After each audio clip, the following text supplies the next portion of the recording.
All right, we are live.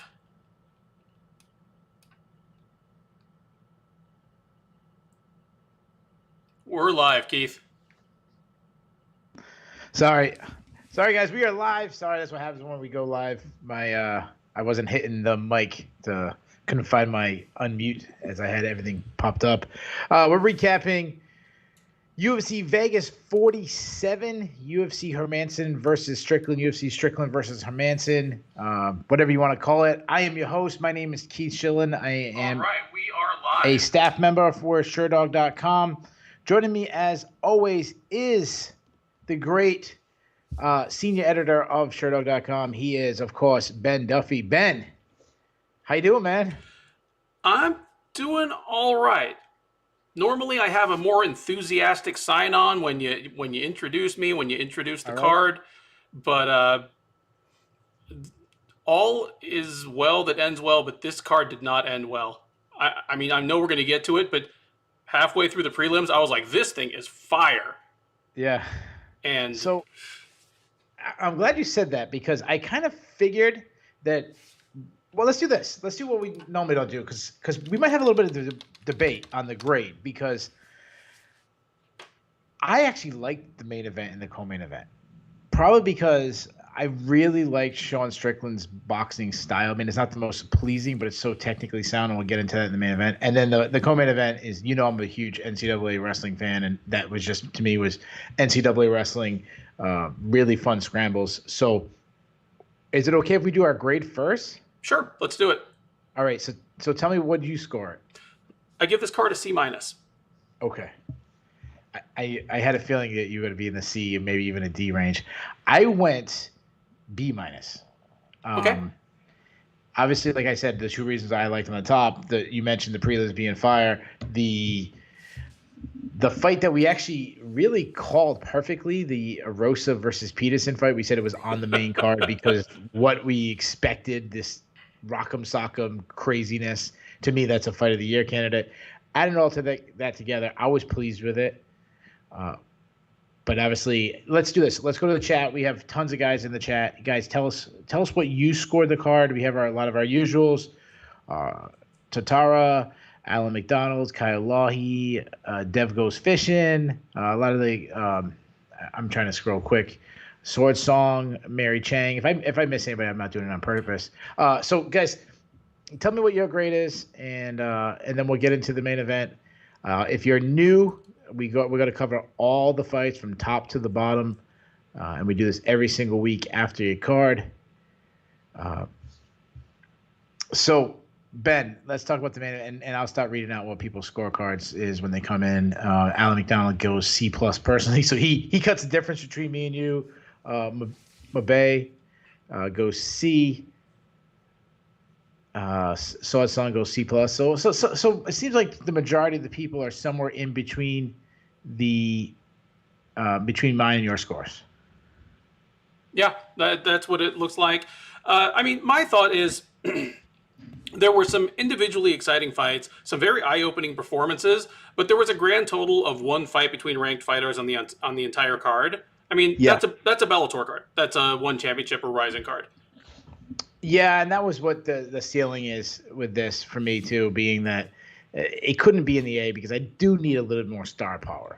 So that's why I couldn't be in the A's. That's why I went B-. I understand. Kai Law, he goes B- overall, so he agrees with me. Let's see. Dev wants me to arrest Sal Diamato for the robbery. So, wow. B+ from Dev Goes Fishing. Andres Ratama. I apologize. Anders Ratama. I apologize if I pronounced your name wrong. He goes D overall. Due to the main event not living up to the hype, Hermanson never really fully committing to the takedown, lack of pressure, and getting lulled into a comfortable spar match. Actually, that's a very good assessment of the main event, of things that Hermanson did wrong. Mary Chang, B+. If you take off the main event. Yeah, I should have read that. B. Kyle Lahi, B-. Tatara goes B.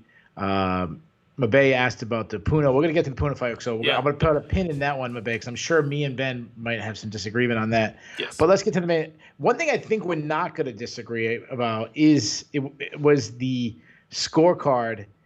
I was it Sal Diamante? I wasn't paying attention. No, it was yeah, it was Sal D'Amato. Sorry, yeah. Okay. Sal D'Amato. Okay. So it was all right. So I forgot already who said that. Dev goes fishing. He scored the fight for Jack Hermanson. Let me ask you this. I know you didn't score the fight for Jack Hermanson. How did you score the fight? I scored the fight 50-45 for Sean Strickland. Okay. There were a good number of people who gave the first round to Hermanson. And I can see that. Like, I came very close to doing that because that far into the fight, neither guy had really taken control. Neither of them really put the stamp on the round. So you either liked Strickland's greater volume and kind of his better cage generalship. Like, he definitely was the one kind of controlling the octagon, or you liked the damage from Hermanson's body kicks and leg kicks. But, yeah, I could easily give that round to Hermanson, but the rest of them, it's not even very close. Yeah. Yeah, actually, that's exactly how I felt. I gave the first round to Hermanson basically based on volume, but as soon as I said, okay, I'm giving that round to Hermanson, I knew Strickland was going to win this fight. Right. Because even though Hermanson won the round, I said Hermanson only won out of volume, and I said unless Strickland doesn't pick up his volume at all, goes Trayshawn Gore out there, he's going to pick apart, because if Hermanson can't get the takedown at all, he's going to get picked apart in range, and that's exactly what happened. Let me ask you this question. Wasn't a good main event, per se. I'm sure I'm in the minority who really liked the main event, or I shouldn't say I really liked the main event, but I was somewhat pleased with it. Like, I wasn't completely thinking it was trash. Did the UFC win tonight? They sort of won. Okay. They want Strickland to do well. He's a walking soundbite. Obviously, they would have liked it better if he had put on one of his typical bloodthirsty savage performances, something for the highlight reel.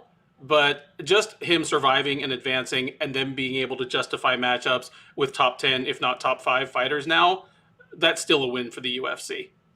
Yeah, I have something I want to get off my chest, though. Okay, good. I mean, I have been of the mind, and I've been kind of heedlessly saying on all of our previews for the 2 years now we've been doing them, referring to Jack Hermanson as a smart fighter, intelligent fighter, cerebral fighter. I need to get off that, because that is twice now in the past year that Hermanson has been losing a fight and completely failed to make any adjustments. Yeah, it was the same in the Vettori fight. He was getting outstruck. He was not, because you and I have said his problem is that his best spot is the ground, but he doesn't have good traditional entries from outside. He's a Greco guy. He doesn't have a real shot. So against Vettori, as well as now against Strickland, he's just got stuck in a losing boxing match and just made no real adjustments between rounds.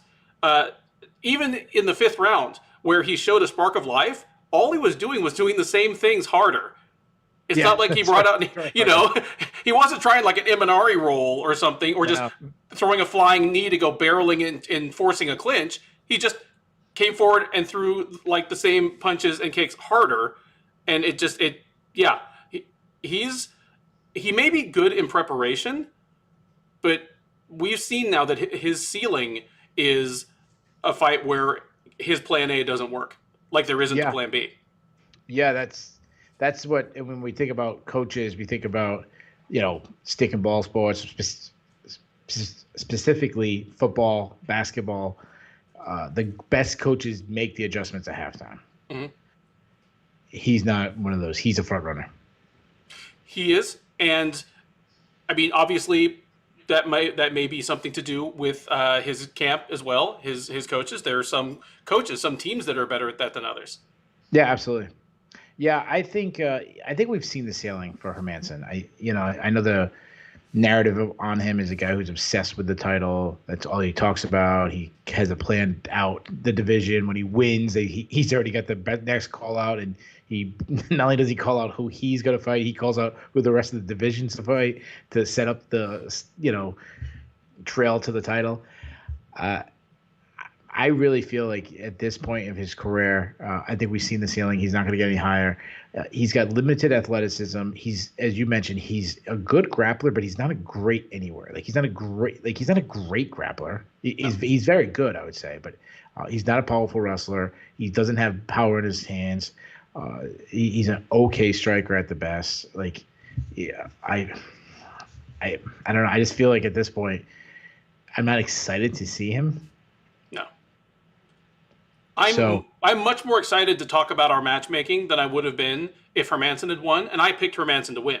Like, you and I differed on this one. I picked Hermanson, you picked Strickland, but even though I was wrong, I'm more excited to talk about what's next for these guys and the kind of top of the division than I would have been. Yeah, and I never answered, but yeah, I agree. I think Strickland winning is best for the UFC, a fresh new face. I love how the UFC. I think it was Bisping, but it might have been Felder. They talked about Israel Adesanya. He's now making his second rounds. They said like lapping the division. I like that was a great way to describe it. Well, if he's passing people we've already seen, people who've been in the division, it's nice to have other fresher facers now in the division, like Sean Strickland, who hasn't been in the top 15 for several years. Yeah, I mean, there's a reason there were like 6 middleweight fights on this card. They desperately need bodies. Oh yeah, absolutely. And then another thing that goes with that, in my opinion, is his personality. Like you talked about him being a walking soundbite.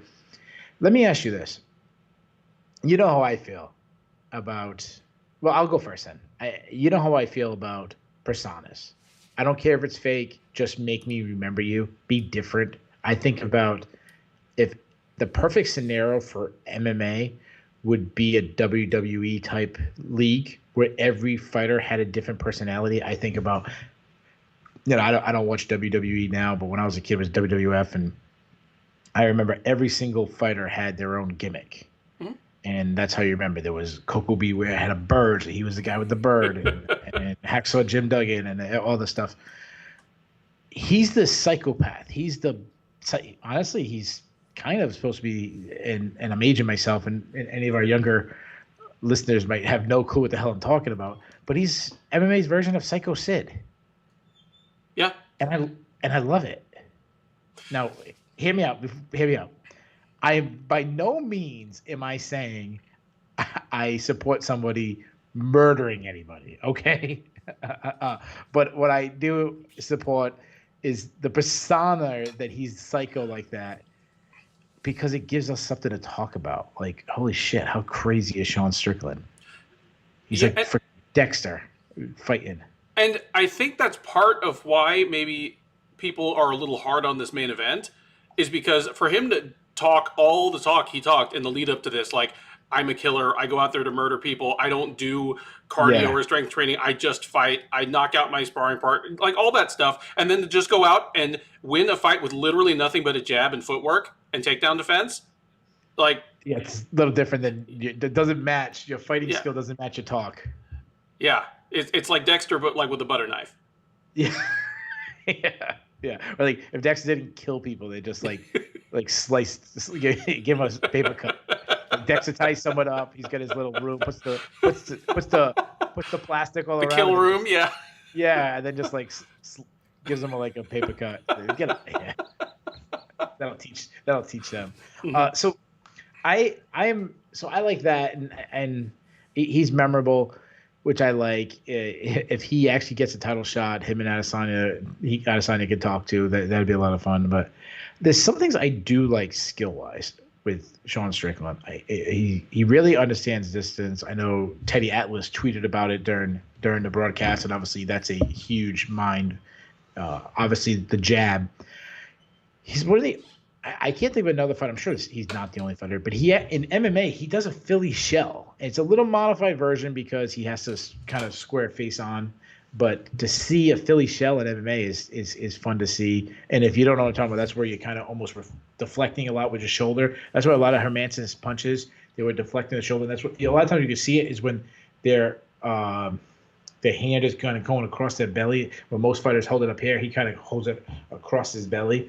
That kind of gets the shoulder out. So you're protecting your chin, and you're almost deflecting. That's something that he does, which is cool. Setting up body shots, Obviously, we saw a takedown defense, really good vision. He really sees what's coming out, and then marching forward. Now, some of the things I don't like, and I thought Michael Bisping was fantastic tonight. He talked about not cutting off the cage. There was times I thought he had Hermanson trapped, and if he took a little sidestep, he might have put him out. And then lack of output. So, anything from the X's and O's stand out to you tonight? From the X's and O's, it did surprise me that he didn't really ramp up his output much. You mentioned that, like, for the first round and a half, he really, really didn't. And I was like, is this some sort of gamesmanship, weird trick he's trying, or is he just really, really pacing himself so he's not tired in the fifth round and doesn't get taken down and tapped out or whatever? But he never really, he got out of second gear, but he never really got out of, like, third. You know, he's cruising in, like, the right lane of the freeway at 65 the whole time. Like, he never really stepped on it. I do have to mention here, Kyle Lougheed in the chat has mentioned a couple times the comparison between Sean Strickland and Jason Mayhem Miller. I can see that, but Mayhem Miller, during his talking phase, was just kind of a cheerful goofball and then did actual psychopathic shit.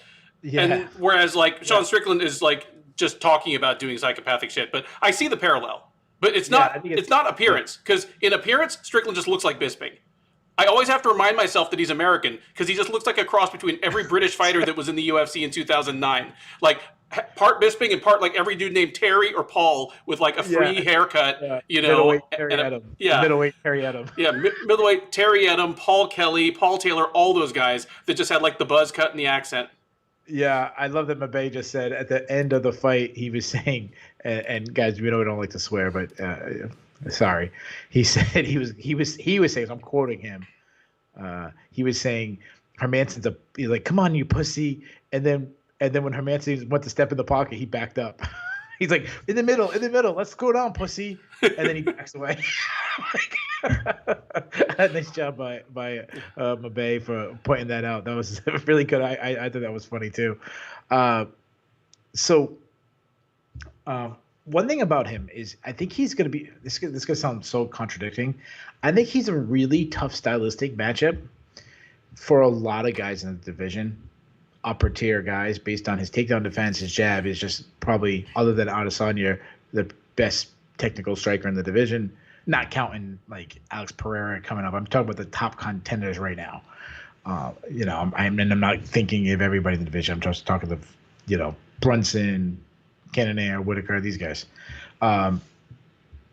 But based on his style, his jab, not throw much output, deflecting shots that if you're by cage side can almost look like it's hitting because he's actually allowing it to hit his arm, hit his shoulder, stuff like that. We saw tonight. And we all think Sal D'Amato is terrible. I'm like, by no means am I making an excuse for him. But when you're sitting cage side, the slapping, the one I only get to see from one angle. I don't get to see all the camera angles that we get, you know. And I'm worried that he's going to lose to a fighter that he's much better than because of his style. Yeah, it's the risk you run if you're going to fight like that. Yeah. You know, like, just it can be a round-winning style, especially if you have the clear superiority on the feet. But what if Hermanson was just a little bit better and actually was landing, like, a takedown or two a round and getting in a few punches on the ground? Exactly. All of a sudden, all 5 rounds are a toss-up, and Strickland is losing a fight by split decision to a much inferior fighter. Like, yeah, I agree. It's the risk he's going to run, you know? Yeah, and bear with me, because I know – a lot of the listeners, not our listeners, but sometimes people who listen 2 or 3 days later will misinterpret what I'm saying. I am not defending the judges. It was terrible. I mean, I went to MMA decisions. Just to see, and it was 19-0 for Strickland. Oh, yeah. And of the – good. No, go ahead. Of the 19 decisions, not a single person gave Hermanson 2 rounds. Nope. Never mind giving him 3 rounds. So out of 19 media scores – not a single one of us gave 2 rounds for Hermanson. That's pretty much all you need to say. That's it. Yeah. So one thing we didn't talk about is that Strickland's undefeated at middleweight, and I kind of want to give you some credit because when Strickland was making this long awaited comeback after the motorcycle, it was a really kind of quiet comeback, and you were the one who was really pressing him and kind of in Sherdog, the rankings. You're the one who kept pointing out, oh, he's now, he's won 2 in a row. He's won 3 in a row. You were kind of on top of him. Well, for one thing, even back, and I had to remind myself of how good he was because he just disappeared for so long. You just forget about a guy. The guy didn't fight for 2 years. You forget. Like, I literally had to remember that he was American when he came back, because I just saw him and I thought Brit. Like, it's not a joke. But then what I remembered about him is this guy is much better at middleweight than at welterweight. He needs to stop trying to make welterweight. And once he stuck at welterweight or at middleweight and just was busting people up, by the eyeball test, by what he was doing to people, he looked like a top 10 guy as soon as he got back. Yeah, and it's just taken a while for the actual achievements to pile up and justify a top 10 ranking. Yeah, a couple of fights ago, we asked the question, like, is he a top 15 guy? And that was I don't remember who he fought, and it was like he passed that test, and he fought Uriah Hall, and we're like, well, let's see, is he a top 10 guy? And he passed that test. Mm-hmm. And there was a lot of people, like I believe both of us picked Strickland against Hall, but there was you stand with Hall, you're playing with fire, he's so explosive kind of thing. And then the question for this one was, is he a top 5 guy? And he proved that he's a top 5 guy and really might be the biggest threat to Israel Adesanya at this time, with the people who are in the picture. So let's get to that. Let's do some matchmaking with these guys.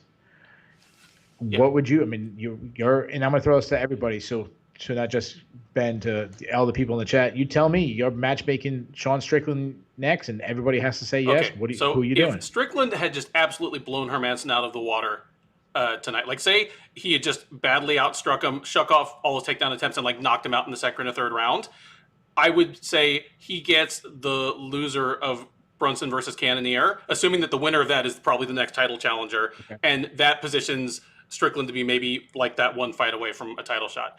I don't want to give him that at this point. I say Marvin Vettori.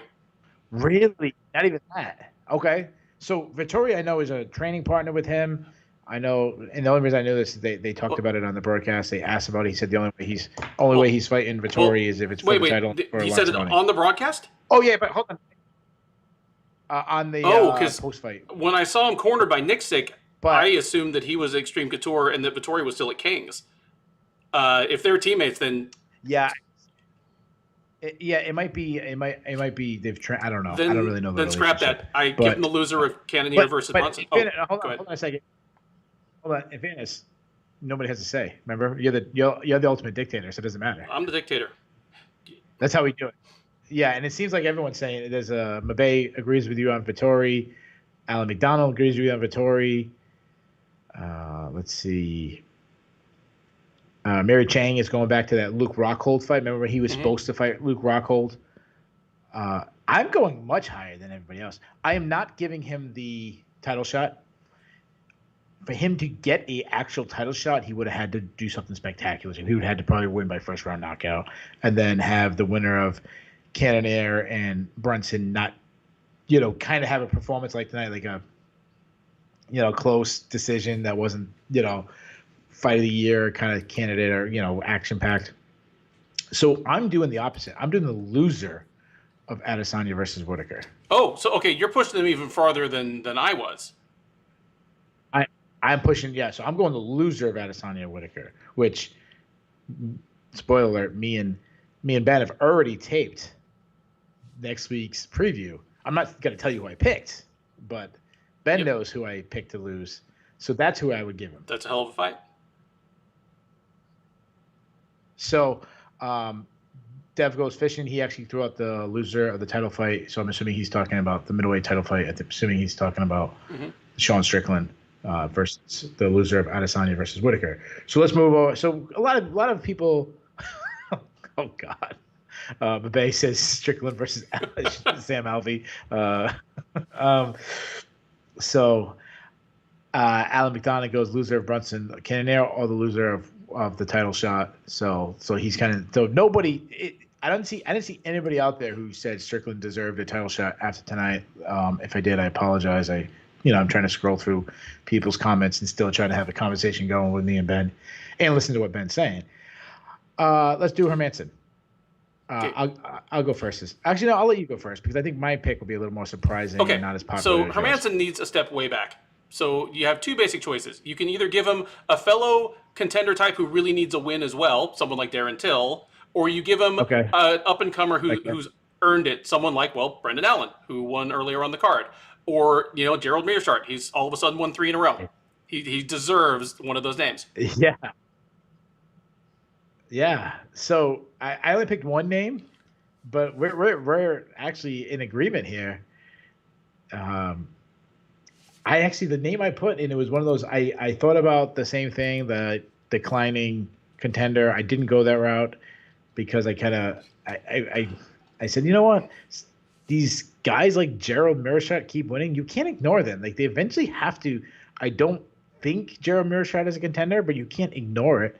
Eventually, you have to test them.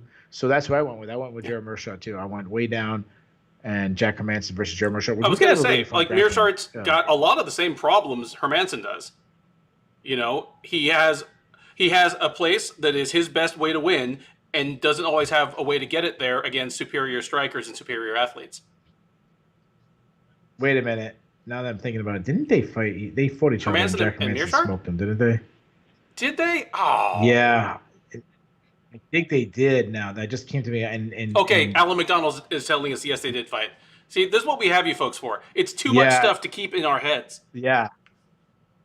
Yeah. So I'm gonna go real quick off the fly. I'm gonna toss another name out there. You said Brendan Allen. I'll go Brendan Allen. That works. Who's Chris Curtis fighting? Is he fighting somebody? I feel like Chris Curtis's match, and the winner of. Oh, there you go. Dev has it. Chris Curtis and Duplessis, Driscus, Driscus Duplessis. That works. I do the winner of that. Yeah. Lahey's throwing out Muniz. So. Yeah, I like that too. Muniz, again, you'll probably end up with some interesting grappling or just a terrible striking match, but that's always the risk you run. Yeah, AY asked why we're censoring curse words or hateful speech. We don't have a say in this. Well, no, he's saying censoring comments that don't use curse words or hateful speech. No, just take stuff that's either spam or off topic. Just keep talking about the fights. Yeah, and a lot of that is blocked by whatever Sherdog has on their YouTube. Ben knows more about it than I do, so I don't even see if something gets censored. So, all right, should we move on to the rest of the card? Let's move on. Yes. All right, so let me ask you this: we already did our grades for the card. Give me a grade for this co-main event: Nick Maximov versus Puna Soriano. I want to see. I think we're going to disagree on this one. I gave it a B. I gave it a B as well. Really I enjoyed it. I like wrestling. I like scrambles. I might ding it a little bit just because I actually scored the fight for Soriano. So I was a little irritated at the end, just that little bit of sour taste in my mouth. But I didn't hate the fight at all. I enjoyed it. Yeah, I enjoyed it too. I mean, I like high level wrestling. I thought we had like everything that you get in a high level wrestling. You had brief. I felt like it was a high level wrestling match with like brief moments of punching. But I mean, we had takedowns, we had escapes, we had reversals, we had tilts, like all kinds of stuff. So, I didn't. So you scored the fight for Puna. Let's throw this out there. Let's ask everyone who they scored it for. I'll read. Let's see. Bask scored it for Puna, so he's in the Puna camp. I scored it for Maximum, and I'm gonna let us debate it out. I just because let's be honest, there's not too much stuff to talk about on this card. I mean, so let's do it like courtroom style. We'll debate it out, and you tell you want to go first or go second? I'll go first. I mean, my case is. For one, I gave the first 2 rounds to Soriano and I gave the last round to Maximov. I thought both of the first 2 rounds were very close. Okay. Like I'm not even mad at somebody who scored at 30-27 Maximov. Like the first 2 rounds were really close. However, even though there wasn't a whole lot of striking, what there was, just Soriano was doing more damage. Like Maximov working for takedowns and Soriano like thumping him in the ribs and head 6 or 10 times before actually conceding the takedown and getting taken down by Maximov. I still think Soriano won that exchange. Like Maximov ends up with 45 seconds of riding time, but he ends up doing less damage from top position than Soriano did to him just defending the takedown, even if he ended up losing the takedown. Okay. All right. So I scored it 29-28 for Maximov. I gave Maximov second and third round. I'm not a numbers guy. I don't like doing the numbers. I understand that numbers are deceiving, so I will throw that. I will concede that point to you. But going strictly off numbers in the second round, Soriano landed 8 more punches in 5 minutes. So, so 1 point something, 1.3 or something like that punches per minute more. But in that same time, he got taken down 3 times and gave up position and was controlled for 2 minutes and 20 seconds. So pretty much half the round. So to me, you win the round because you landed 8 more punches, but you half the round right away. Half the round is not even a debate. You lost half the round. So I really just got to argue the other half, and you landed 8 more punches. Third round, and it's like I keep hearing everyone say, "Oh, Maximov didn't do anything. He wasn't landing." Maximov landed more punches than in the third. And I know the third round is the round that most people gave to Maximov, but the third round he landed more punches. He had 4 minutes and 9 seconds of control time, and he had 5 takedowns. And I think the overall strike total lead was like 7 or 8 strikes for the entire 15. I think it was 16. I think it was 16 strikes in 15 minutes. So, like 1 strike a minute, and you got taken down 8 times, and you got rode out. You got controlled for like half the fight. So that's mine. But here, I'm going to give you my final closing statements. MMA decisions, it was 12-4 for Maximov. But more importantly, because that doesn't matter, more importantly, it was 4-1 for the Sherdog scorers. Yeah, for but Maximov. So that was my close. I outrank all the other ones. So yeah, and it seemed like a lot of the guys. It seemed like the people. Ben is a man of the people, as it seemed. A lot of the Mabe seems very passionate for Puna. I think Sword scored it for Puna. Let's see. I don't know. I'm trying to. Yeah, I don't know. This Kyle Lahi scored it a draw. Mabe is really passionate that Puna lost. I feel like this. I wouldn't have hated if Maximov lost. I will admit that I am a shill for wrestling, and I really, really enjoy Maximov wrestling. Like I see people dogging Maximov, and I disagree. I think he's a problem. I think he's going to do very well in the division. I do too. I think he's going to do very well. I mean, I do have him just a notch below. Well, I don't know, man. Like, my only question will be, he seems undersized for the division, so is he going to be able to make this wrestling-heavy attack go without wearing himself out in fights, especially once he gets to 5 rounders? Yeah. It might just be the Logan Storley thing, where Logan Storley did fine as an undersized welterweight until he started running up against just guys who were good wrestlers themselves and were that much bigger than him, kind of like Yaroslav Amosov.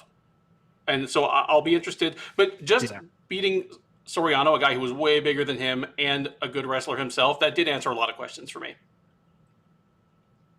Yeah, and before we move on, I think Swords made a really good point. She says it's not damage for the whole fight; it's damage per round, which I think Swords song is agreeing with me, because I really don't think Puna did that much damage. Everyone's saying I think he landed a punch or a knee. I think it was the beginning of the second, maybe, or maybe the end of the first, where he landed a really good shot and busted up.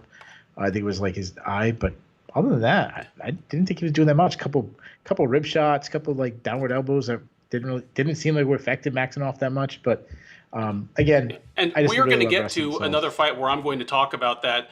It's damage per round. It's not whole fight damage. So I will bring that up when we get to that fight, because there's another one that I think is even more a case of that Ooh. on this card. Ooh, I wonder what. I honestly don't know what you're talking about. I wonder which we're going to get to. So, a fight that seemed like a lot of people wanted to talk about: Sadvak Rakhmonov versus Carlston Harris. Rakhmonov is people are going crazy for this guy now. He's undefeated, 15-0, all 15 fights by stoppage. Are you on the train? Like I am on the train with Chimaev. Like you are. I mean, like everyone's on the train, but I mean, are you first class? I don't know. Does trains have first I'm on the class? train. In fact, I tweeted out that Shavkat, like among your undefeated welterweight prospects, Rachmanov has as much upside as Khamzat Chimaev or Sean Brady with 1/10 the hype, and that was before he went God mode on Harris. Like 45 seconds later, he lands like the spinning hook kick and just flattens another one of the better prospects in the UFC. Yeah. All right. I like Safkat a lot. I'm still more of a Chimaev guy. I know you're not. I know you didn't say one over the other. No, well, and we've had the discussion. Like I think Chimaev and Brady and Rachmanov they're kind of the future of the division. In fact, I bet we'll see multiple title fights involving these three guys like 2 years from now. But of the three, Chimaev is the class of the group. But I think they're competitive. So one thing I want to address, and I saw everybody. So let's talk about this fight before we move on to. So he's solo rounded. We saw wrestling from him. We saw striking. We seen a wheel kick followed by unbelievable, incredible ground and pound, which was so impressive. He's big for the division. He's long. So there's definitely a lot to like.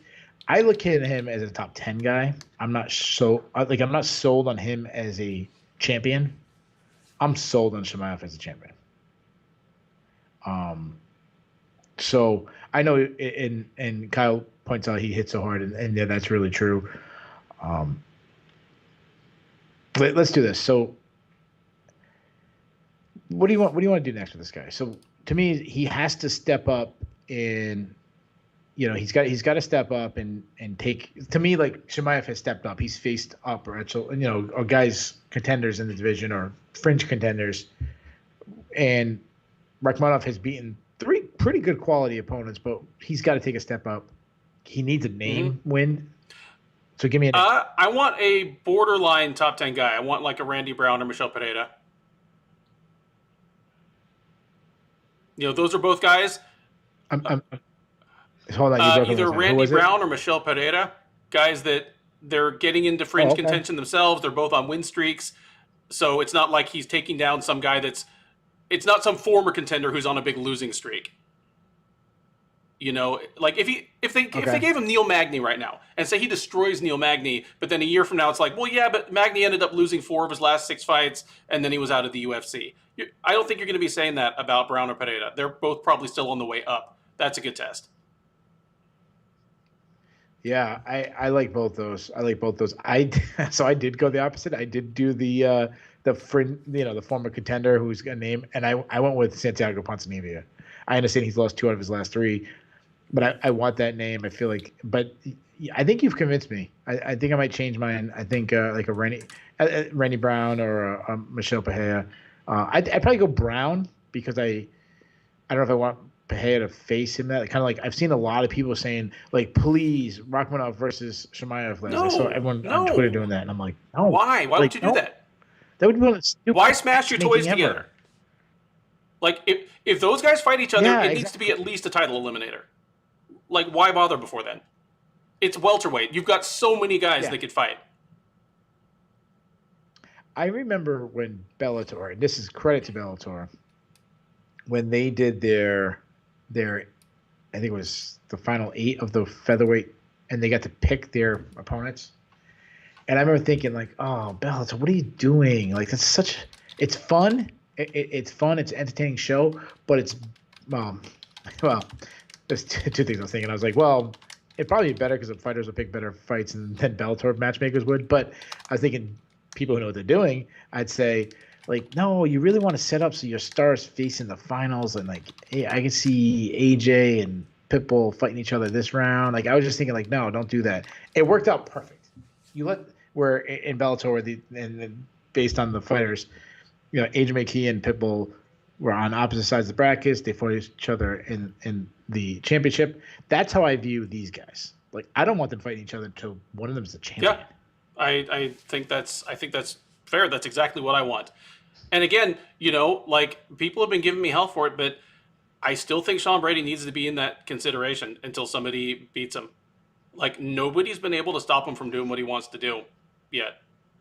Like, oh yeah, no, you know me, man. I wrote articles about Sean Brady before he was even in the UFC, so I'm on the Sean Brady. I don't put him in that high, but yeah, I get what you're saying. Like there's guys who've won titles that no one was talking about. I mean, nobody was talking about RDA and his rise up to the title. Nobody, you know what I mean? There's just guys you're like, oh man, this guy's, wow, he's actually really good. I mean, how many we've seen? I mean, Yamahovitz and Glover is a perfect example. Like no one was believing him. Yeah, I get what you're saying about Sean Brady. So I'm saying this guy, I'm not sure he's going to win a title and I know it's not fair to say he's going to win a title, but like you view him as that much of a like he could win the title? Rachmanov, yes, I do think he could. My only question when he came, and again, I'm the idiot that picked Cowboy Oliveira to beat him, and it's just because always when an undefeated fighter that is so strong and so explosive comes out of a former Soviet Republic promotion, I want to see their first 2 UFC fights. I want to see their first 2 USADA cycles because a lot of those people disappear from the face of the earth. He has not. He's either clean or he's clean enough for government work. But either way, he's still the same dude who was lamping people in M1, and he's only gotten better in the UFC. And I know he presents as a striker in the UFC, but so has Chimaev for the most part. Believe me, Rachmanov can grapple and he can wrestle. He absolutely can. So, yeah. So one thing I want to ask you this question, and I think we've talked about this before, but it always seemed like on Twitter, on UFC broadcasts, I feel like there's times change and people don't catch up. I feel like the UFC always sets the pattern or sets the thought, I should say, and the thought has always been lightweight's the best division. Has welterweight passed lightweight? In some ways, it has. I mean, I still think the top 10 lightweights in the world are better athletes, more complete fighters, better conditioned than the top 10 of any other division. And the 2 closest are featherweight and welterweight. But welterweight's just got that incredible depth. Like I keep saying, it is the hardest division to break into the top 10 and probably the hardest division to win your way to a title shot unless you jumped in as already a contender from another division. Yeah, and I would throw bantamweight in there too, but I think you're talking talent and that obviously what you should go by, but I also think about the marketability. Like I just feel like it's such a marketable division between there's so much exciting. You have prospects rising, and we just talked about Rachmanov, we talked about Chimaev, we talked about Brady. I know the chat was throwing out Danny Rodriguez is a guy we kind of were thinking about. Just a fun, and then you have, Kamaru Usman. Most people would consider the best pound for pound fighter in the world. You have Colby Covington, who he lost to Usman twice, but hell of good fights. You have Masvidal and his personality, and God, Leon Edwards has beat everyone for 25 years now, and he still hasn't got a title shot. Just to me, it's just a just really fun division. I mean, really 35 to 70 is so unbelievable. I can't do it any much longer. I tried to delay as much as possible, but we eventually have to talk about Sam Alvey. And now it's that time. Sam Alvey took on Brandon Allen, who took the fight on 4 days' notice. He submitted Sam Alvey in the second round. I'll give props to Brandon Allen. You take a fight on 4 days' notice. You get a paycheck. Good for you. But I didn't learn anything. I didn't learn anything about Brandon Allen except that he did play it smart because, I mean, he probably lost that first round, but he's the one taking a short notice. A lot of short notice fighters, they're like, I'm just going to empty the gas tank, because that's my best chance to win. But even though he was the short notice fighter, he's the 3-1 favorite. He knows he's the better fighter. He knows that he probably is the better conditioned fighter, even if he's the one that took it on short notice. So he spends the first round kind of measuring him, lamps him in the second, just flattens him, jumps on for the no hooks, no problem rear naked choke, and makes Sam Alvey even redder than usual.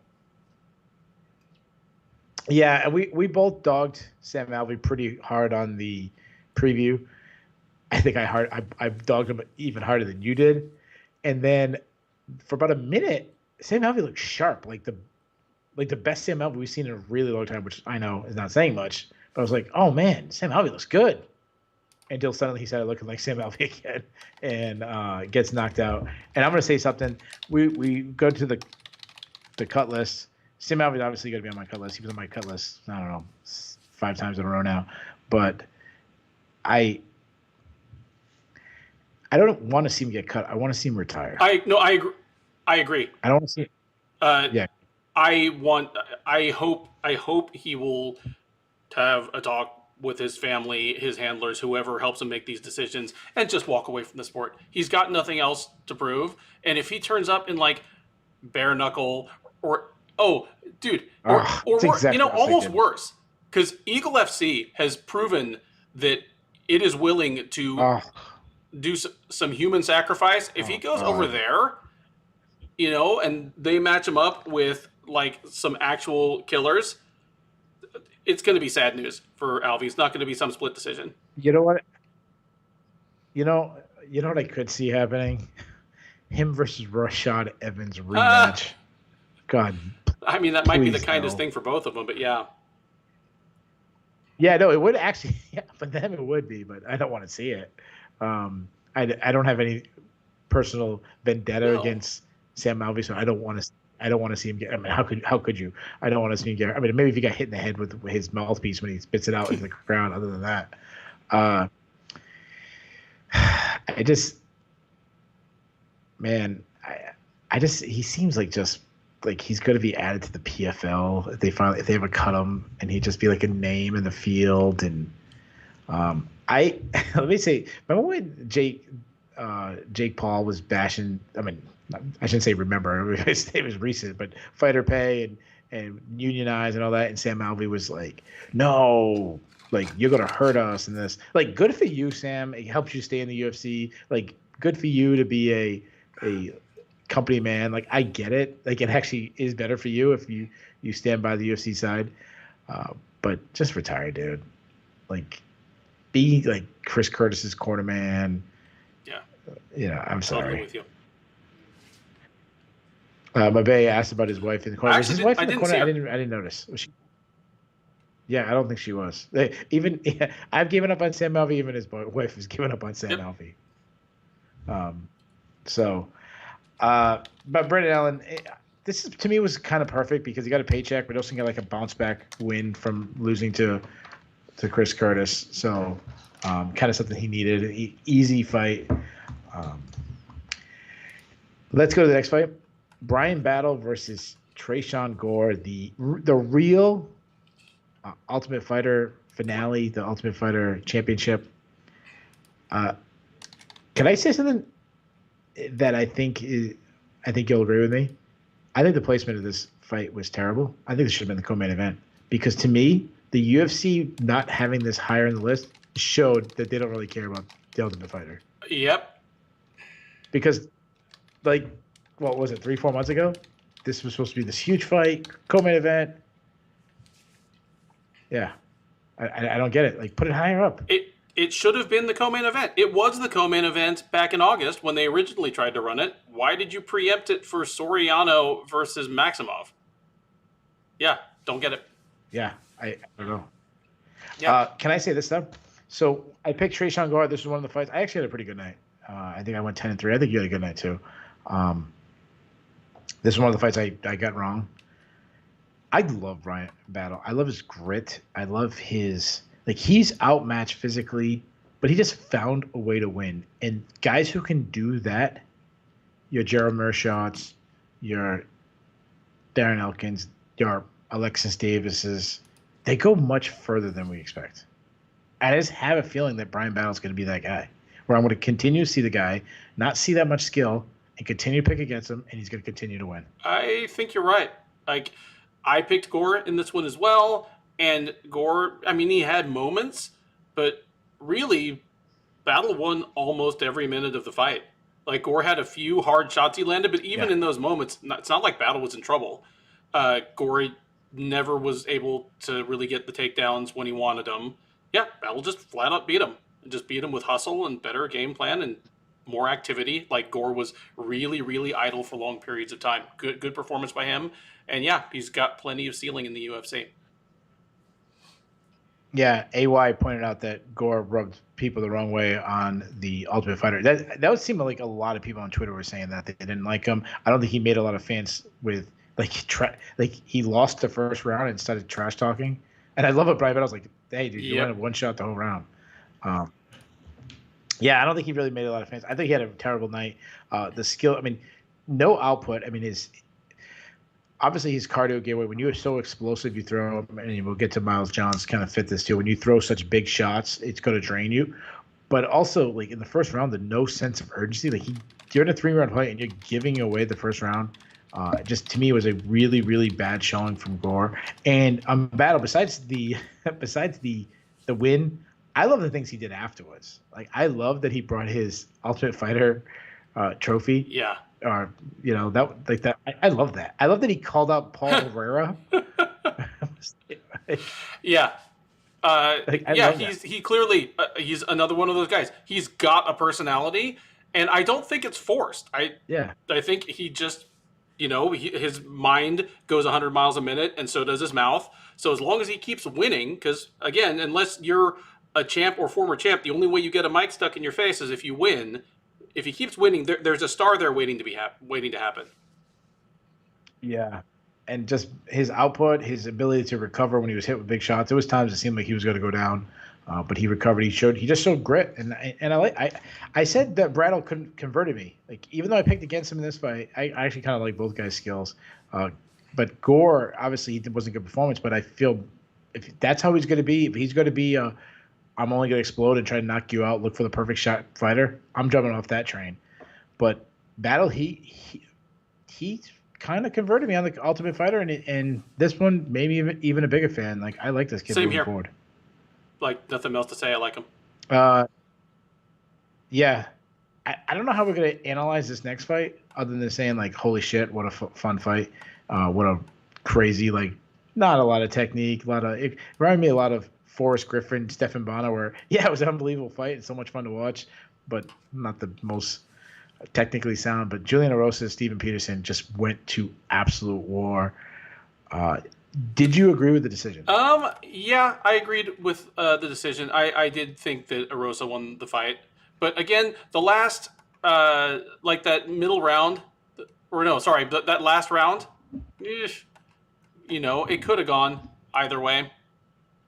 It could have went. Yeah, I was okay with either way it went. I wasn't sure. I think it was really showed intelligence by Erosa's part for going for a takedown late.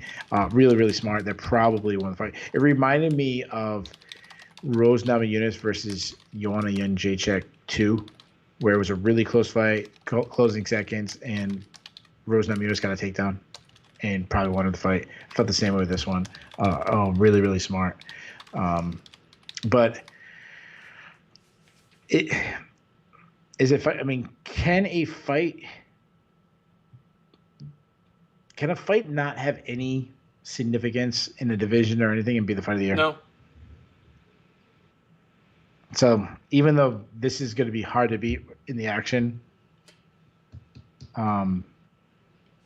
like this probably not going to win fight of the year. Importance, stakes are what turn a fight of the night or a submission or a knockout of the night into an of the year. It's why. Well, I mean, the example I always go to is Ryan Hall heel hooking BJ Penn. Like any other two fighters, that's the submission of the night. That is submission of the year because it's the first time we ever saw Penn tap the mat in MMA. Yeah, and for the longest time, he was the guy. Right. Don't go to the ground with him. Yeah. Because what he does, going back to like his first fight with Matt Hughes. Yeah, that's a really good point. I want to point out Sword Song. He pointed out that Erosa found his chin Yeah, got to give credit to Rosa. That was like one of the narratives that, I know I was pushing a little bit, was being that Rosa's chin is failing a lot. He's been on a run lately where he's gone against some pretty good strikers. Sean Woodson, Charles Jourdain. I wouldn't put Steven Peterson as a great striker, but a guy who's dropping bombs. And Julio he was Arce not knocked out. kicked him to death. Arosa's, like I say, Arosa is an equal opportunity creator of highlight reels. You were just as likely to end up on his highlight reel as he is on yours. But yeah, his chin was solid tonight.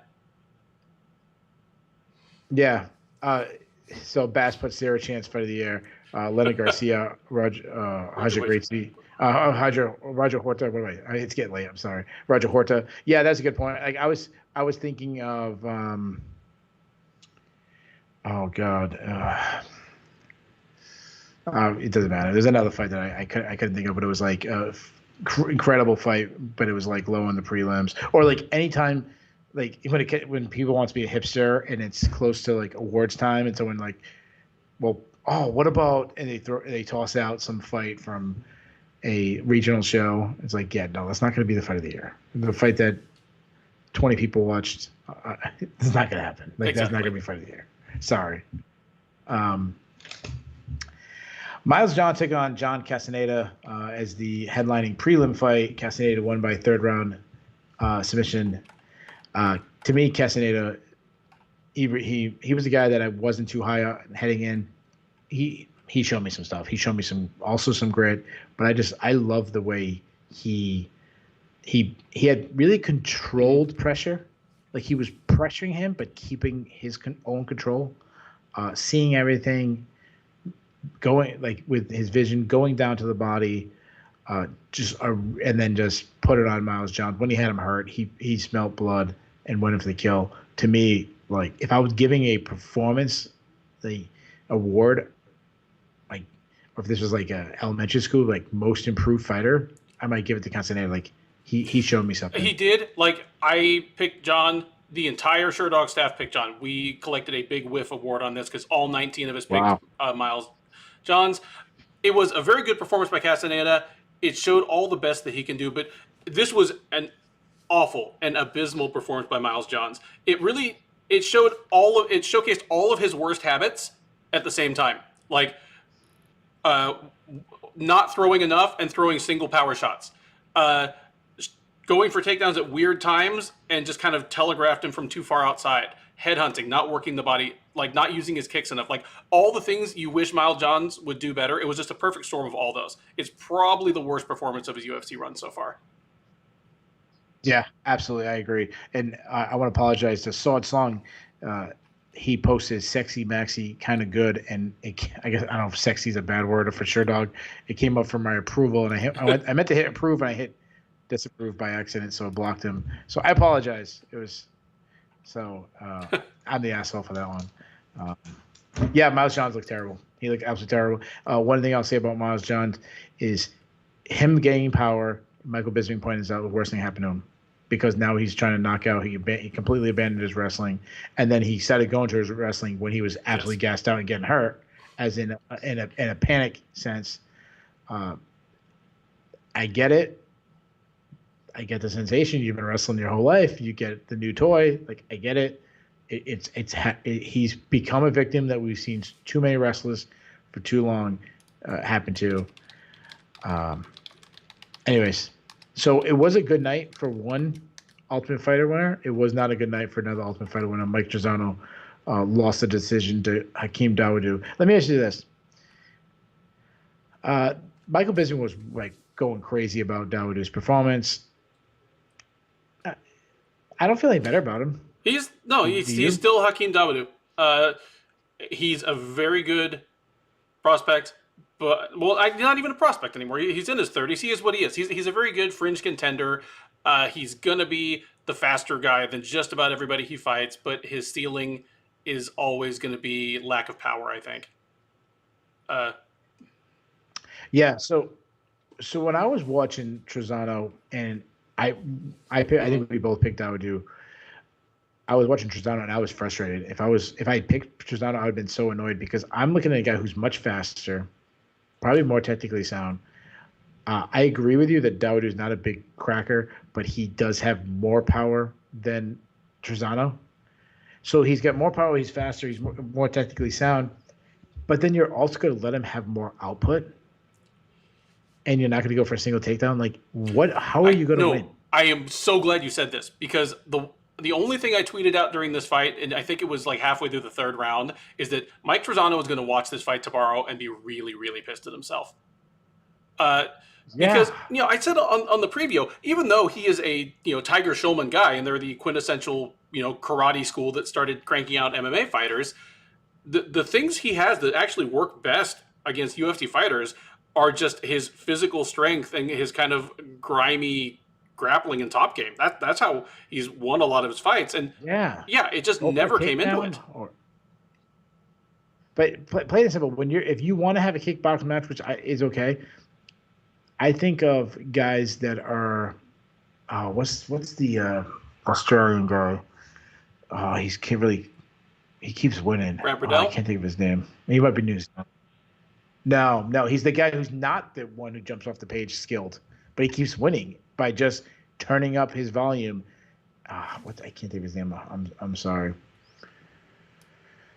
What about him? It doesn't matter. But but what I was gonna say is, it's a guy who's like not as skilled, and he keeps winning by just, you put the pressure in the, like, if you can drain that gas tank, everything else falls apart. Like, that's how Trezano had to win. Trezano, you cannot let Dawodu win the output battle. You can't do it. And I'll give a shout out to someone in the chat who comes Malarkey? up with, no, it was not Malarkey. Jamie Malarkey. Yes, there you go, Boz. Of course, Bass comes through. Yeah, Jamie Malarkey. Yeah, and now everyone, you're all cheating. Now everyone's coming to Malarkey. So no, Mary Chang probably had it real quick. I felt more. The reason why I asked this question, I felt that this said to me, I feel like Trezano going down more than Dawodu going up. Like, I feel worse about Trezano than I feel better about Dawodu. I definitely feel bad about this particular performance out of Trezano. He's still a guy that, even though he's 30 years old as well, I just said I need to stop calling Dawodu a prospect because he's 30 and he got like probably 8 or 9 fights in the UFC. Trezano's in the same spot, but he's had a couple of long injury layoffs, and he's a guy that just, to me, still feels like he could put it all together at some point and make at least like a fringe run into the rankings. Like, in that division, it takes a hell of a lot to become a title contender. Like, there's a hard divide between him and your Ortegas and Volkanovskis and Holloways. But I could see him sneaking into the outer ranges of the top 10 at some point. Yeah. So it was Jamie Malarkey, but shout out to AY for saying, I still think it's Volk. That's funny. So it was an overall really good night for Canadians. If they went 4-0, they would have made my Bulls list, but they did not go 4-0. They went 3-1. The one Canadian that lost, Marc-Andre Barriault, basically shouldn't. I mean, this introduction to the fight is longer than the actual fight. As Chidi Njokuani, longtime Bellator stable, knocked out Marc-Andre Barriault in 13 seconds. My one note I put on it was, wow. Pretty much. Can you top my? Top my analysis? I can make a longer analysis. I can say holy shit, but that's. Okay. I mean, the GIF, the whole fight is a GIF, and the GIF says it all. Perfectly timed. The heel curls around the guard, hits him right behind the ear. Barriault is gone. He is his soul is sailing away back to Quebec, and Njokuani finishes up with a couple more love taps. But what a way! I mean, for one thing, before even that, the way he comes out with just a beautiful straight jab and then a right cross, and both of them just land right in the face. Even the jab, if Njokuani just landed that first jab and just threw his hands up, I bet Barriault would have ended up falling onto his butt just from the impact and the surprise. Yeah. Yeah, so I want to say something, and tell me if you agree with this, and I think you will. And by the way, sorry, I didn't mean the kick. This is the one where you just finished it with basically a 1-2. But sorry. Yeah. So one thing I love about Chitty in this performance is one thing he did. Like you're right. He came out guns blazing. It was, what was it, 13-second fight? But he started throwing a couple feints right away, and feints set up your future shots. It does two things. It either one draws out your opponent's shot so you can counter. So you feint, they try to respond, and then you respond to their response because you're only kind of throwing a half shot. Or you feint, they go, okay, he's going to feint. You feint again. Oh, he's going to feint. And now you throw a straight shot. They think it's a feint, and this is the perfect example of that. That's why it was such a clean shot right down. He didn't see it coming because he thought it was going to be another feint. Yeah. And that's why feints are so important. And, as was pointed out, I'm sure on the broadcast, this is a guy who had never been finished before. And he'd been in there with some finisher types.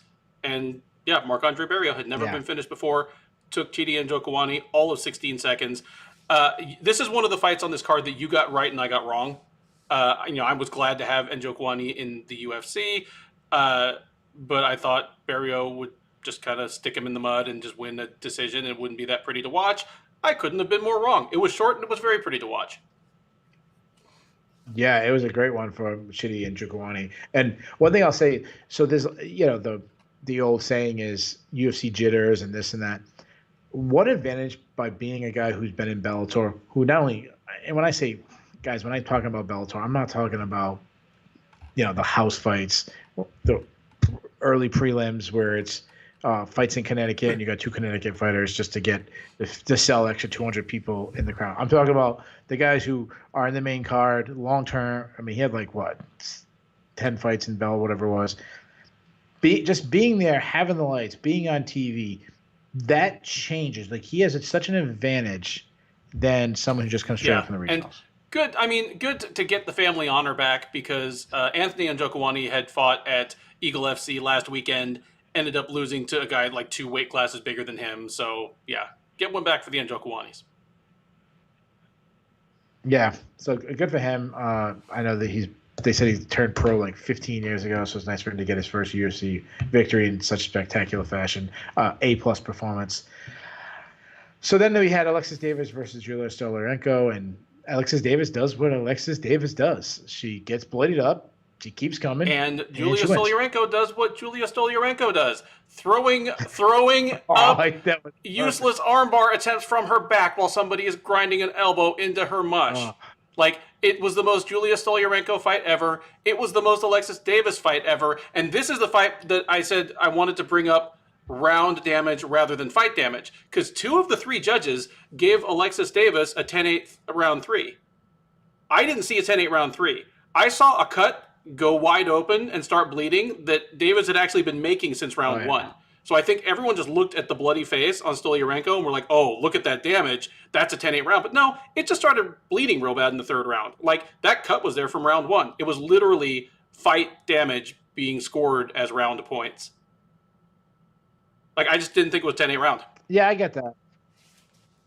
Yeah, I think they might have added. Yeah, I get that. It might have been just to defend them for a second. Not that I understand what you're saying, but maybe the fact that she was taken down was on top for so long, yeah, I get what you're saying. You're probably right.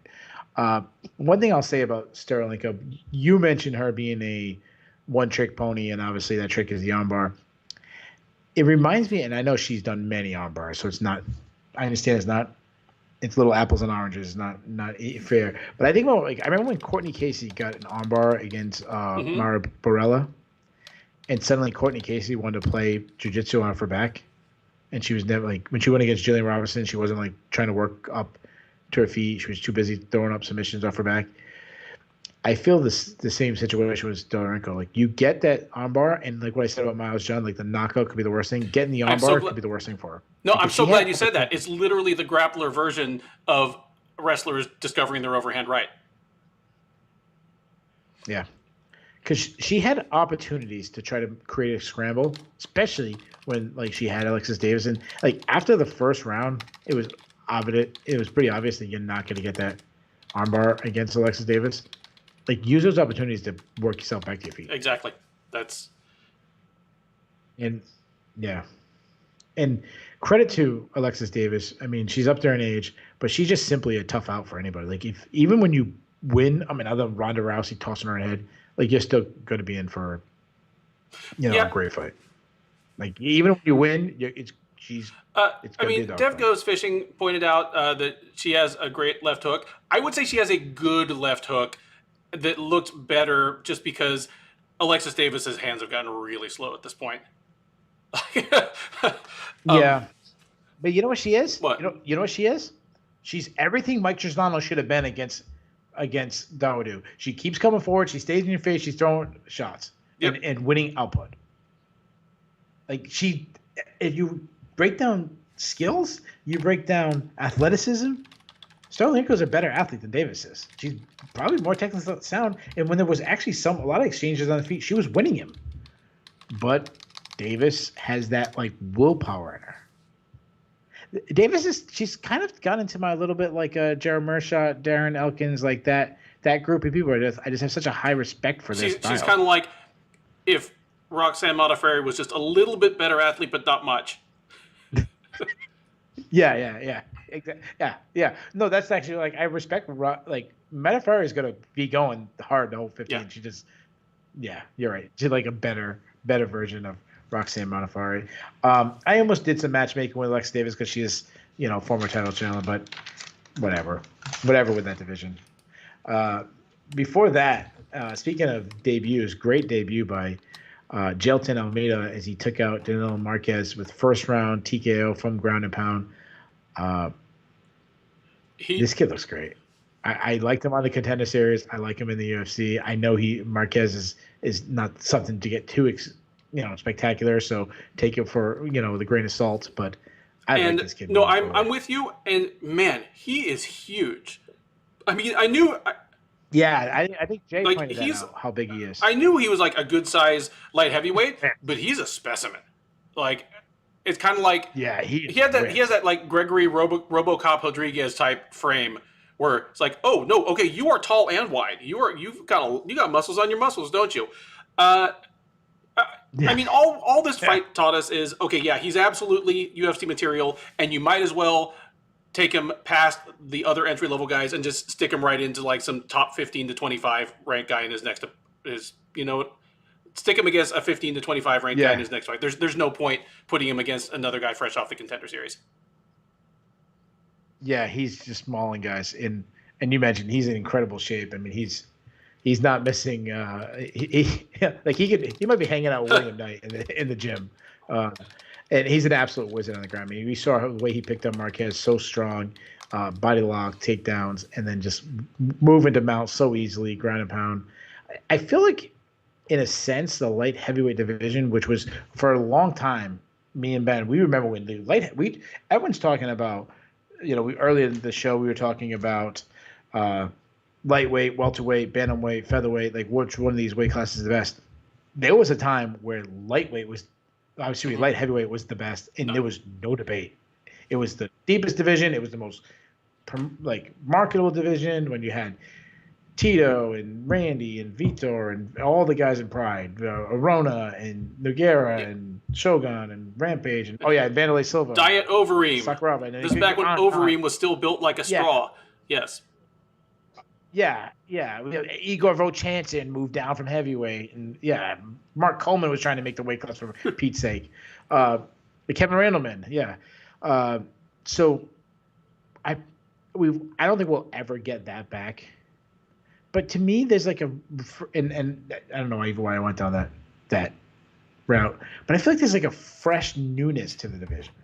Like there's some fresh new faces. I mean, up to the top, you have like Prohaska and Rakic and Ankalaev who are like, but like Paul Craig's like a fun story, and Jamal Hill and now Almeida, like this fun faces. I agree, and suddenly most of them are on the young side. I mean, Almeida's already 30, but it's at least he's not like 34 or something.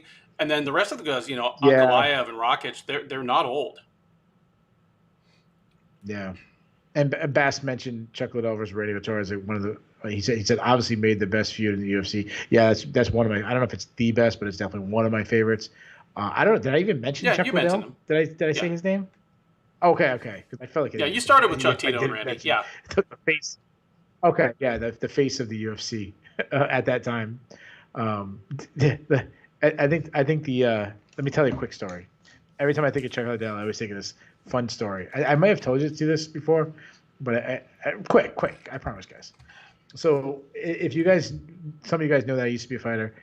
I fought around 2008, give or take, and one of my cornermen was this old boxing guy named Bert, old boxing guy, and I was cornering a guy before my debut, and I had the bucket of ice, and the round ended, and I jumped up on the like cage. I was so excited. Ran up the stairs real quick, but it's just I don't explain. It's a bucket of ice, and when I did that, I splashed ice over like the first like two rows of people in the stands. Right, like I just and he started calling me the Iceman, and he's like, "Oh, when you fight, we're gonna call you the Iceman." Now, mind you, this is an old boxing guy who didn't follow MMA at all. This is 2008, 2007. Yeah, I'm gonna be called the Iceman in 2007. Yeah, okay.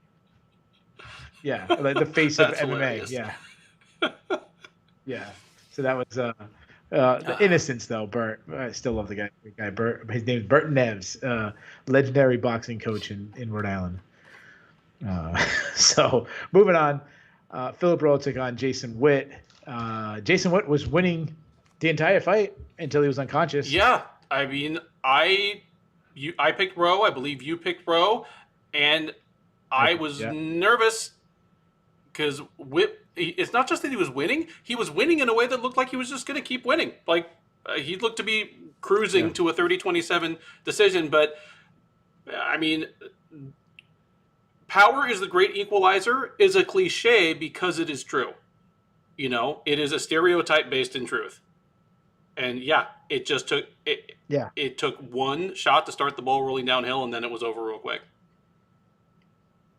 Yeah. So even though Rowe lost the entire fight, I actually feel good about him. Even though obviously you feel good, he won by knockout. But what I mean is like that reach advantage that he has in that division, it's going to be a problem to so many fighters. I know they said this was the second biggest reach advantage in UFC welterweight history. I think the first one they said was Neil Magny versus Johnny Hendricks.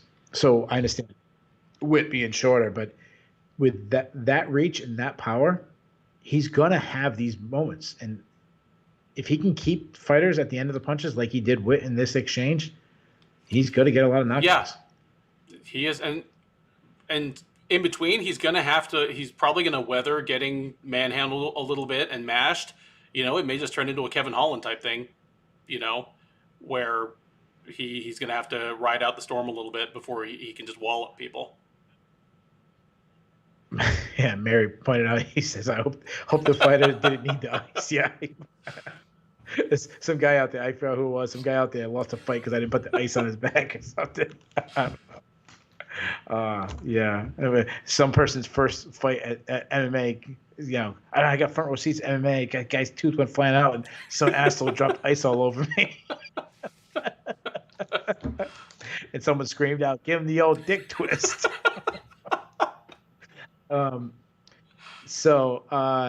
First fight of the night, Malcolm Gordon versus Dennis Bonder. Bonder was a guy that came in with a lot of excitement. We talked about guys making their debuts. Jelton Almeida had a sensational debut. Who else made the debut? Chidi Njokuani had a sensational debut. Well, Trayshawn Gord really didn't. But overall, it was a pretty good night for guys making their debuts. Not the case for Bonder. Looks like it broke. I'm not. It does. I mean, I'll say this much because you know, you and I both picked Dennis Bondar in this, and I thought, and you've flat out vocalized that, you know, part of the reason is that, you know, you just don't think Malcolm Gordon is that good. Just might not be UFC level, period, regardless of how good Bondar is. So even the injury aside, Gordon was looking really good anyway. I'm glad you said that because that's what my notes were. Like, it was short, but Gordon was showing up. He was taking it to him. I love the hard whizzer, and he pointed out that he was taken down and he almost got an armbar, and he said, "I felt it pop." Most times I say, yeah, okay, it was a freak injury you lost because, you know, but the way he described it, and then you look and you see a whizzer, it wasn't. So I tore my bicep once. and I was going for a takedown. I took a guy down, and I posted my arm as we landed and just kind of slipped. Just one of those freak things, you know?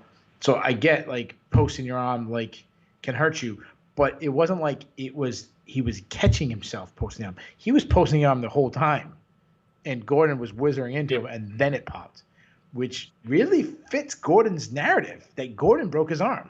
It wasn't a freak thing. Yeah, I'm inclined to believe him here. You know, like it fits. You know, it fits the visual evidence.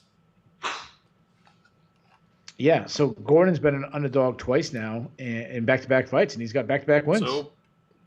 So Mary Chang saying Gordon's legit. I don't know if I'm saying he's legit. Like, you know, he was saying, I'm going for that title one day. Like, I don't know if I'm going that far. And I think he said, no, actually, I think his line was, yeah. So that's how quick you want to get back in there. He's like, well, I'm getting married in May, but yeah, I want to get back in there this year because I want to come for that title this year. Like, you open up the card, dude. I don't know, and you're gonna take off till at least May.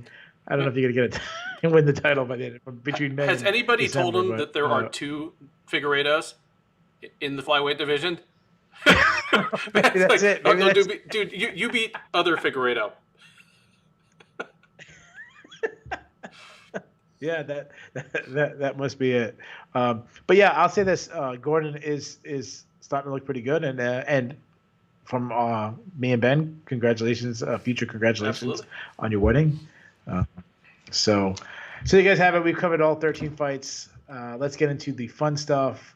We have the Bulls and the Bears. We got the cut list. We already did our grade. If you're missing, Ben gave it a C-. I went higher. I gave it a B-. And the listeners were somewhere mostly between our 2 grades. A couple of people went a little higher. A couple of people went a little lower. If you're unfamiliar with want to do the cut list, you want to do the Bulls and Bears? Let's do the cut list. All right. So the cut list, the way me and Ben do the cut list, it's pretty self-explanatory. The cut list is we say, hey, UFC, get rid of these guys. The reason why we say get rid of it, obviously it's negative, but we also say if it's negative for one person, it's positive for somebody else, opens the door for other people. To be on the Shillan and Duffy cut list, you have to be on both Ben and mine's list. So if one of us doesn't have that fighter, we say they get to be saved. Ben, I have 3 people. I have 2. So somebody, at least one person, is getting a reprieve. Oh, Dev asked for bonuses. Oh. You want to do the bonuses first? All right, let's do the cut list. Let's do the cut list, then we'll do the bonuses. All right. So I'll go first. I'll tell you about my list. Okay. Oh, no. You All tell me who's on right. your My list consists of Julia Stoliarenko. She's now lost 3 in a row. Moving moving in weight class has not helped her. 3 in a row. Hasn't been that competitive in any of them. Time to go. Yeah, and obviously, guys, if you have people for your cut list, throw them out there. I'll read them out. Bass says, Wow, Gore, no Stoliarenko, mercy. and Alvey. Wow. 0-1 for Gore. In a fight that was, somewhat competitive. Chang goes Witt, Stoliarenko, and Alves. So you went with Stoliarenko. I agree. Send her back to Victor. She's now 0-3 in the UFC. Who's your second person? In the case of almost any other fighter, I'd give them a reprieve based on it being a late notice opponent that was like a 3-1 favorite over them. But I think he just broke the BJ Penn streak. Maybe this is 8 in a row without a win. Again, he has no wins over any active UFC roster member, unless you count him beating Mearshart really? outside the UFC, like in 2013, before either of them. Oh, and he also lost one back. Yeah. He lost one back. That is a good stat. You say who has Sam Alvey beaten? Nobody currently in the UFC. In the UFC, I would have guessed all those fights he's had. Wow, I didn't know that. So, yeah, Sam Alvey. I mean, Sam Alvey's been on my list for a really long time. So, I would get rid of. I do feel bad. Just for the record, I do feel bad saying I'd get rid of Sam Alvey. But I always feel bad when I say get rid of guy who's been around for so long. But yes, I would get rid of Sam Alvey.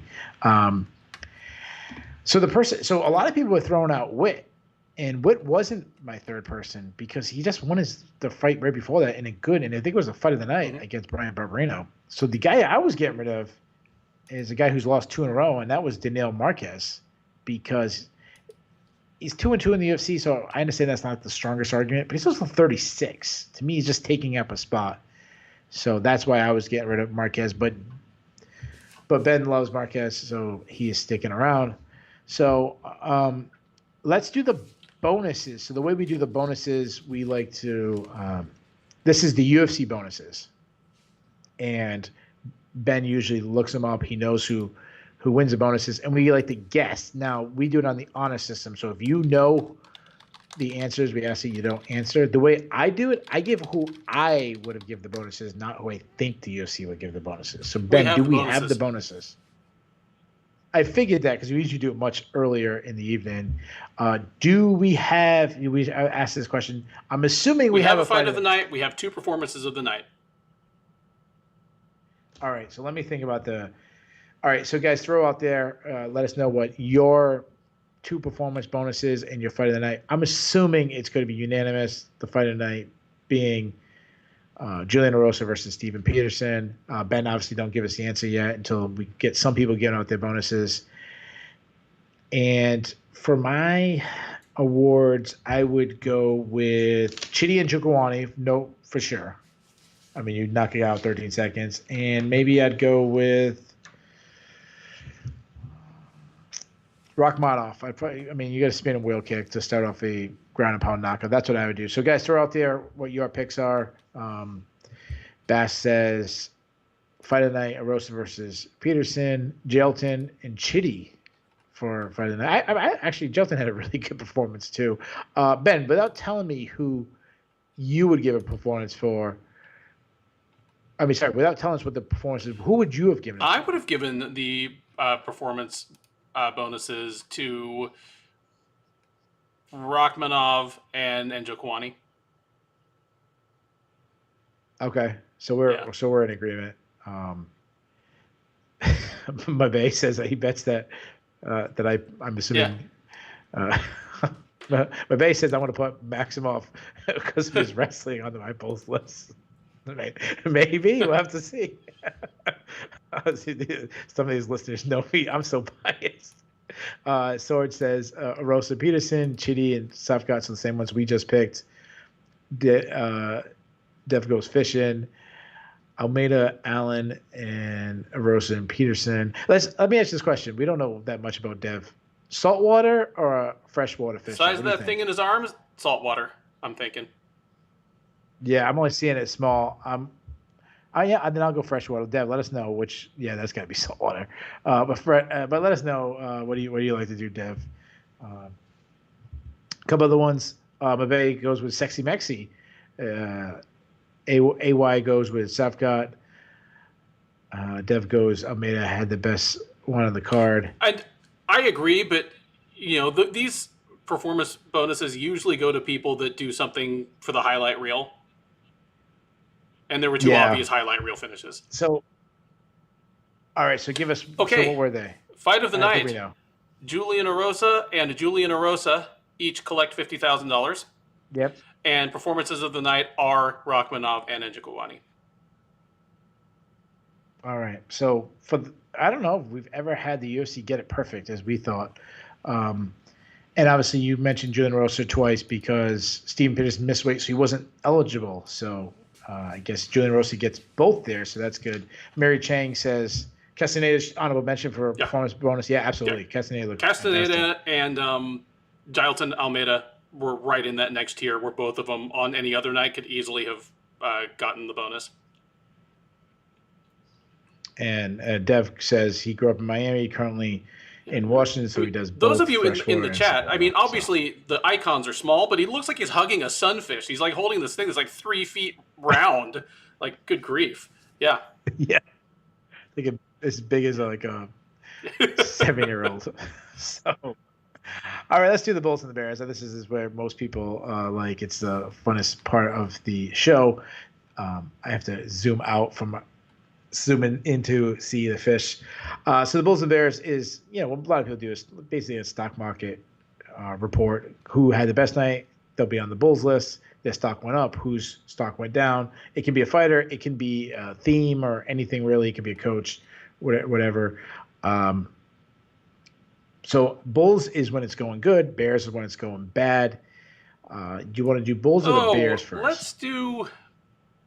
Might as well do Bears. All right, Bears. So I'll let you go first. Okay. Number 3, Jack Hermanson. I mean, he's still probably a top 10 middleweight, but all of his visualizing and self motivation talk about plotting out his title reign and plotting out the entire future of the division as he lords over it is a whole lot of pie in the sky right now, because his stock is really going down. It's hard to plot a way back to another title shot for him, or to a title shot for him. It's hard to look at that division and pick out people that he would have a favorable style matchup against. He needs a serious retooling, and I don't know if that means a change of weight class. I don't know if it means a change of camp. He's been at the same camp basically his entire career. I don't know what it is, but the Jack Hermanson that we see now has obvious flaws and an obvious ceiling, and they're too easy for other top middleweights to exploit. So he's number 3. Number 2, gonna go Miles Johns. For a guy with as much obvious potential as Miles Johns has, as dazzling as he is at his best, for him to lay such an egg in this performance, Yeah. It leaves us wondering whether this is just another hiccup, another bump in the road from a fighter who is going to put it all together at some point, or this is just the guy we've got, and he's always going to lose a fight at inopportune times and keep himself out of contention. Like, is he going to end up being a Michael Johnson, where at his best, he can beat the best fighters in the world, and at his worst, he can lose to a guy that's not even in the top 20? Yeah, he reminds me of Dennis Bermudez, where we kept seeing him and you saw this wrestle boxer who just has so much potential and beats a Max Holloway and then just lays eggs in other fights. Number 1, I'm going to go with the strength and conditioning coach at Fortis MMA. Steven Peterson. Dude, you're killing me. You got my exact Steven Peterson 3. missed weight and sacrificed not only 20 or 30% of his purse, but a $50,000 bonus, which went straight to his opponent. That is the second time that has happened to a Fortis MMA fighter in the last 2 years. Because Abdul Razak Al Hassan had the exact same thing happen. He missed the welterweight limit badly. I think he weighed in like 176 or something, got in a fight of the night, and he lost. So, he wouldn't have gotten his win bonus. He didn't have a win bonus coming anyway. So that extra $50,000, he that's just pure loss off the top. And I don't know if they have a strength and conditioning coach. For all I know, these guys do their conditioning separately. I'd have to ask someone who trains there. But it's a bad look for something this rare to happen to the same camp within recent memory. Yeah, and we're usually pretty high on Fortis MMA, and this might have nothing to do with the team. It could strictly be on maybe Steve Peterson likes to eat some cheeseburgers and stuff. He's missed weight 2 fights in a row, but Ben, you actually had the exact 3. Even I put Steven Peterson nutritionist. So the other one I'll add to the list then, because you stole my 3. I'm gonna say Bonder. It's a bad night for him, just because when you break your arm, who knows how long you'll be on the shelf. So you gotta feel bad for that guy. So his stock is going down. Let's move on to the Bulls. And if I didn't mention, we do it 3-2-1 style, kind of like stars of the night for hockey. So these are the ones who had a good night. Ben, I'll let you go again first. Well, thank you. Number 3, Chidi Njokuani.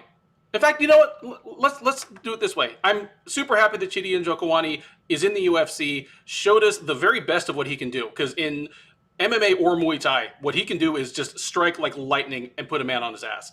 But let's go with Nigerians, because while not all the Canadians won, the Nigerian American and the Nigerian Canadian both won. And Njokuani in particular, he was of Nigerian descent before it was cool. Like before they kind of like took over the top echelons of the sport like 3 years ago. Like Chidi and Anthony Njokuani all the way back in WEC days in like 2009 were like flying the flag. I mean, not literally, they moved to Texas, but So good on Dawodu and Njokuani. And Dawodu is also like Jamaican too. He's like, what, Yeah, dad's I one, believe it's mom's something like another, that. and then he moved to Canada. I Yep, think that's the situation. I grew up in Canada, but like mom of one country, dad of I another believe that's what country, or it is. something like Yeah. that. Number 2, Julian Erosa.